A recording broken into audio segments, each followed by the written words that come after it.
En este capítulo empezamos con el tema de las funciones, viendo un repaso rápido de los conceptos fundamentales. El propósito de este capítulo es recordarte la base de las funciones, para que puedas seguir el hilo en los siguientes capítulos. Seguramente para la mayoría ya sea bastante básico, pero simplemente será este capítulo.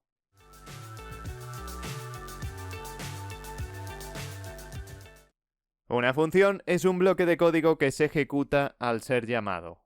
En tales llamadas puede haber una serie de argumentos. Además, las funciones pueden ser utilizadas para devolver valores dentro del programa, con el fin de procesarlos y utilizarlos en él.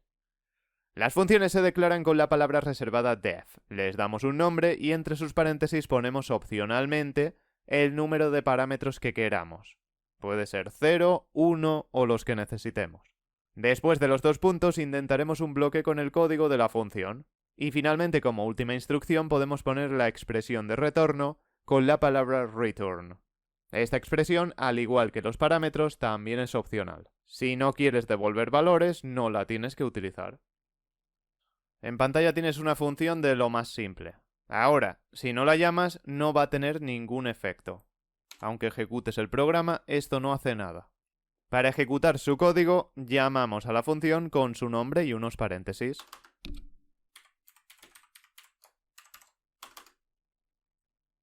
Mientras vas desarrollando la estructura completa del código, puede ser que necesites dejar declaradas las funciones, pero todavía sin el código correspondiente. Como todo elemento con dos puntos en Python, debes tener un bloque obligatorio indentado. Si no, recibirás un error de indentación.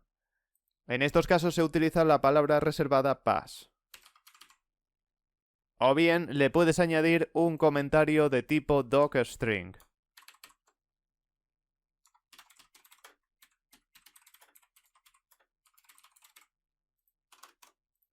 Si pones un comentario normal y corriente no va a funcionar. Aquí te daría un error por indentación de todas formas. Tal y como nos está indicando aquí Pylance. No hace falta ni ejecutarlo para comprobarlo. En muchas ocasiones utilizaremos parámetros para poder pasar valores a las funciones. A estos valores se les denomina argumentos. Aquí tenemos los parámetros y aquí los argumentos. Variables, valores. Que quede claro esa diferencia, que parámetro es la variable que lleva la declaración de la función, a y b, y argumento es el valor que se le pasa a la variable de la función.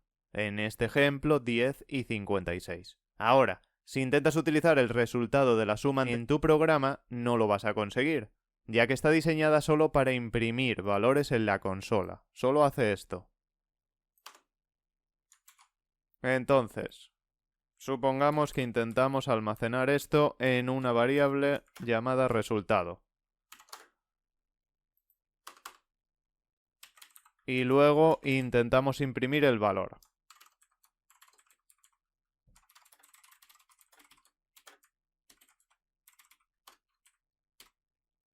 El resultado en la consola va a ser 66 y el resultado es known.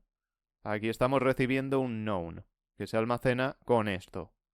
El 66 sale de la propia llamada a la función que ejecuta este print.